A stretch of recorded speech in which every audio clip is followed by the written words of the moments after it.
Sir అంటే ఈరోజు, రేపు ఒక నియోజకవర్గంలో పరిస్థితులు బేస్ చేసుకునే ఓటింగ్ జరిగితే, మీలాంటి మాస్ లీడర్లు ఓడిపోయే అవకాశం ఉండదు. 2019లో మీరు ఓడిపోయారంటే చాలామంది ఒపీనియన్ మీ గురించి ఆ ఫైర్ బ్రాండ్ ఇమేజ్ ఏదైతే ఉందో అది స్టేట్ మొత్తం పాకి, చింతమనేనంటే ఇలాంటోడు, అలాంటోడు అనే స్టేట్‌లో మొత్తం అంతా సోషల్ మీడియా ద్వారానో, యూట్యూబ్ ద్వారానో, లేకపోతే వాట్సాప్ ద్వారానో మళ్ళా ఇదే నియోజకవర్గానికొచ్చి ఇక్కడే మీరు ఓడిపోవడానికి కారణమైంది. అంటే ఇప్పుడు పబ్లిసిటీ అవసరమా? అవసరం లేదా? మీరు ఒకటి అర్థం కావట్లేదండి.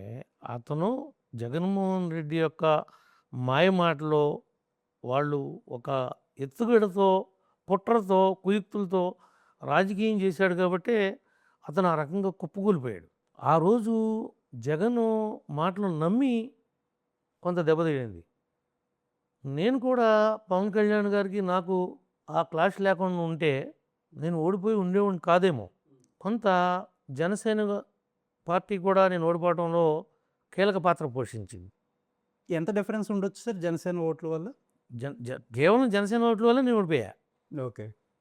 జనసేన ఓట్లు జనసేన పార్టీకి ఏస్తే జనసేన పార్టీ ఎట్లాగూ గెలవదు.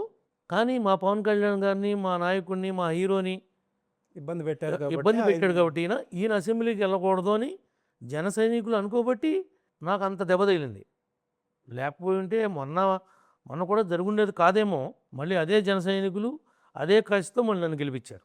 సార్ 2019 ఎలక్షన్స్‌కి ముందు మీకు గాని, పవన్ కళ్యాణ్ గారికి గాని చిన్న మాటల యుద్ధం జరిగింది. బట్ 2024 ఎలక్షన్స్‌కొచ్చేటప్పటికి మీరేమో అవసరమైతే నా సీట్ త్యాగం చేసి గెలిపిస్తా అని మీరన్నారు.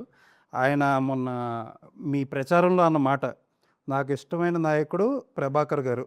గొడవ పెట్టుకున్నోళ్ళే స్నేహితులవుతారు.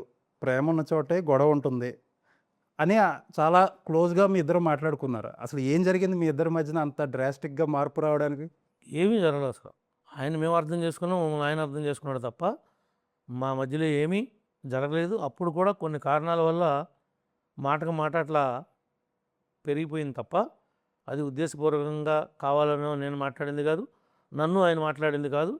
దీని మధ్యలో కొంతమంది దూరి మా మధ్యలో గొడవలు రెచ్చగొట్టడానికి నాకు సంబంధం లేకోకుండా ఆయన ఎక్కడో కళ్యాణ మండపం కాడ ఉంటే వెళ్ళి నా మీద కుట్ర చేసి నా మనుషుల్లాగా వెళ్ళి అక్కడ జై చింతమనేని చెప్పి వీళ్ళు వెళ్ళి పవన్ కళ్యాణ్ గారిని ఏం చేస్తారు వీళ్ళు అక్కడికి వెళ్ళి ఆ గేట్లు తన్ని నానా రాద్ధాంతం చేశారు. అవన్నీ పెద్ద మనసుతో ఆయన అర్థం చేసుకున్నాడు, మేము అర్థం చేసుకున్నాం. మా మధ్యలో ఇంట్రుకు కూడా గ్యాప్ లేదు. ఒక ఇంట్రుక పట్టేంత గ్యాప్ కూడా రానేమో, రాదు కూడా. ఎలక్షన్స్ తర్వాత ఎప్పుడన్నా కలిసారా మీరు? కలిసి ఓకే. ఎలా పలకరించుకున్నారు ఒకళ్ళకొకళ్ళు? ఎప్పుడు ఎట్లా పలకరించుకుంటాం అలాగే ఉన్నాం. వేరే తేడా ఏం లేదు.